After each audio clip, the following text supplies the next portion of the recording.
Travel with me, Bruny Island, Tasmania, Australia.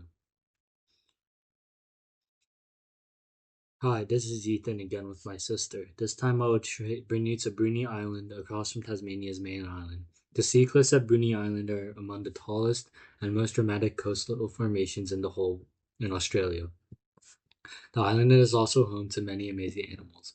We took a boat ride to Bruny Island to see giant sea cliffs. The cliffs were made very tall and rose straight up from the ocean like huge rock walls. Some rocks stood alone in the water, shaped like tall towers.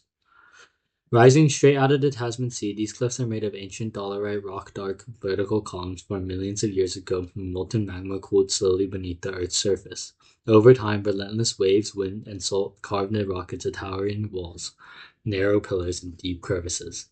The sea cliffs high above us, up close, the rocks were dark and covered in cool cracks and patterns, almost like a giant puzzle. With tiny little plants bravely squeezing through the gap, the rock face was made up of tall, skinny pillars, all squished together.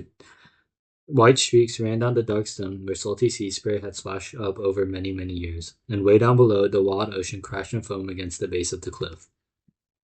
Just around the corner, a giant dark cave carved into the cliff like a secret doorway into another world. The walls were painted by nature in patches of gray, orange, and red, with golden seaweed wrapping around the rock like a fuzzy blanket. The calm turquoise water lapped gently at the entrance, the perfect hiding spot for any lucky sea creature. Black-faced cormorants stood on the rocky cliffs, their dark feathers shining in the light. But wait, there's also a seagull in this picture. Can you find it? The bird on the left is a seagull, and the one on the right is a black-faced cormorant. Look up. The bird flying in the sky is also a black-faced cormorant. Can you tell? Its name Blackface gives you the clue. Black-faced cormorants are excellent divers as well. Underwater, they propel themselves with their feet with the help from their wings. Now Australian fur seals. They are resting on rocks. They have thick fur, long whiskers, and pointed noses. Their fur keeps them warm in cold water. They are excellent swimmers and can dive deep to catch fish and squid and octopus. On land, they often lie close together, resting and warming up in the sun. They are different from Australian sea lions. One major difference is that fur seals have pointed noses and sharper faces, while sea lions have round faces and shorter noses.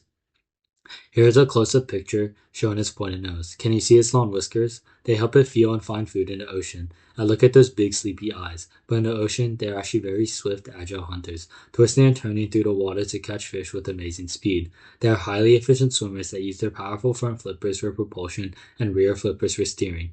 Our boat glided across the turquoise water, and big waves splashed beside us. This is the end of this short travel book to Bruny Island. But stay for a minute. I want to share a short video of dolphins with you for those who are reading the book with me together.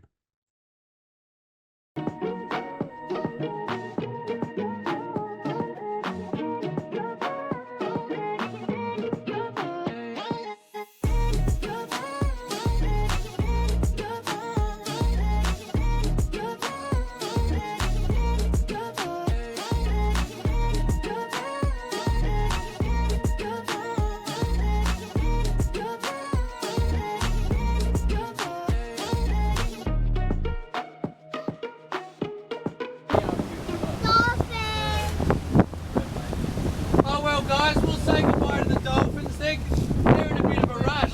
They're probably going for a feed, I reckon. Lunchtime for them. So we'll say thanks dolphins.